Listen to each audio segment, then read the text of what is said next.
तर मित्रांनो, आज आपण समृद्धीज किचनमध्ये बनवणार आहोत मसाला पापड।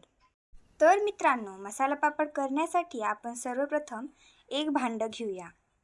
त्या भांड्यामध्ये मी जवळजवळ अर्धी वाटी बारीक कापलेला कांदा घेतलेला आहे। तर आपण याच्यात टाकूया। कांद्यानंतर मी अर्धा वाटी बारीक कापलेले टोमॅटो इथे घेतलेला आहे, तर ते ह्याच्यात टाकून घेऊया।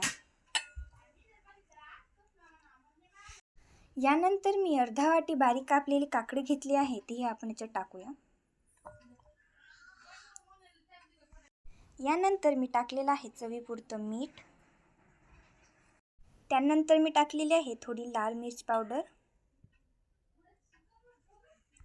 त्यानंतर आपण टाकून घेऊया हा चाट मसाला आणि नंतर याला आपण मिक्स करून घेऊया।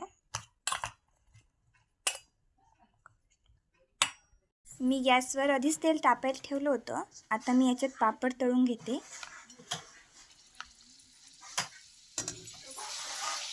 हा बघा कसा पापड फुललाय। आपल्याला असाच फुललेला पापड पाहिजे।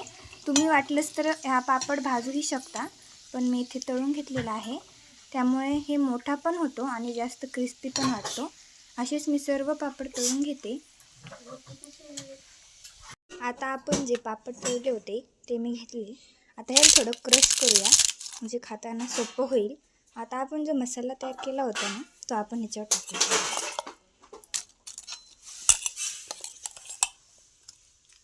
मी सर्वत्र पसरून घेते। तर हा मसाला टाकून झाला आहे। आता मी कोथिंबीर चिरली होती त्याच्यावरून टाकूया। आता ही कोथिंबीर टाकून झाल्यानंतर आपला हा मसाला पापड रेडी आहे। तुम्हाला कसा वाटला ते कमेंटमध्ये सांगा आणि आपल्या व्हिडिओला लाईक आणि सबस्क्राईब करा। अशाच नवनवीन व्हिडिओसाठी लाईक आणि सबस्क्राईब करा। थँक्यू।